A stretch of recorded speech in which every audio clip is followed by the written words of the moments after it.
That was Miss Spain. And by the way, that's how my butt looks also from the backside, too, if you just in case you're wondering. Oh, you know, you leave it to Fox to figure out a way to tie in bikinis to the Olympics. Gotta love it. Fair and balanced indeed. Miss Spain and 105 other beauties in the Miss World pageant were enrolled by China today to promote the Summer Games in Beijing. Makes it look like all fun and games.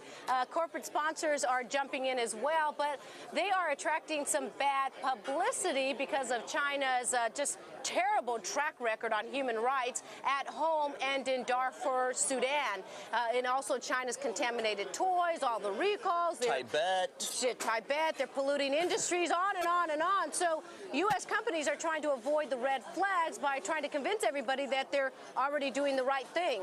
General Electric is touting solar and wind power systems for the Olympic venues. Coke is advertising its water conservation program on the, you want to try and say that one? Yangtze River.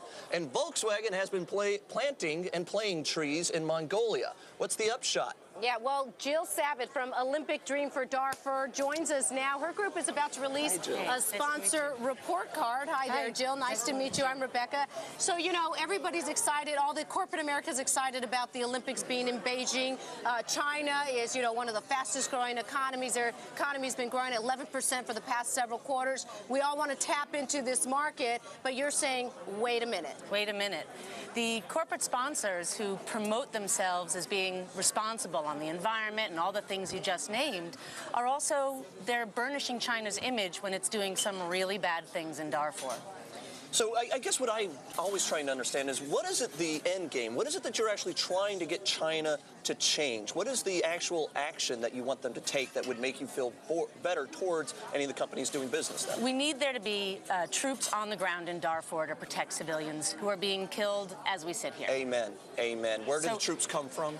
The United Nations? The United Nations and the African Union. And it is China that is carrying Khartoum's water at the United Nations. And every attempt over the past 4 years to get any protection for these people, China has blocked. And Jill, the connection being between China and Darfur, Sudan, is that China gets, I think I read, 2/3 of its imported oil from Sudan. So oil, again, a factor in country relations. But what's the connection between pressuring corporate America, U.S. companies mainly, to do something against China?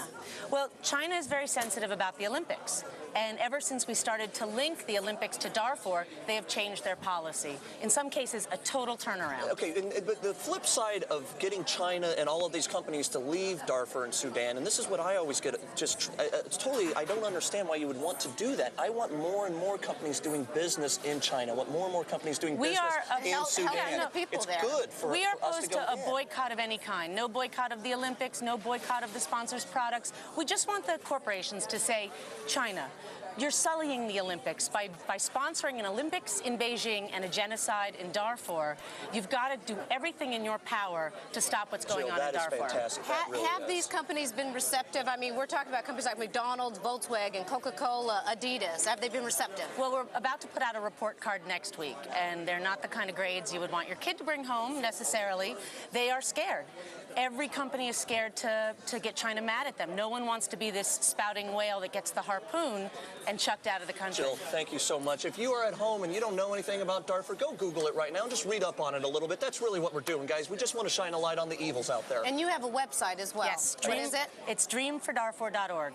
Okay, Jill, thank you so much for coming on Happy Hour. Best of luck. Keep fighting the good fight. Okay.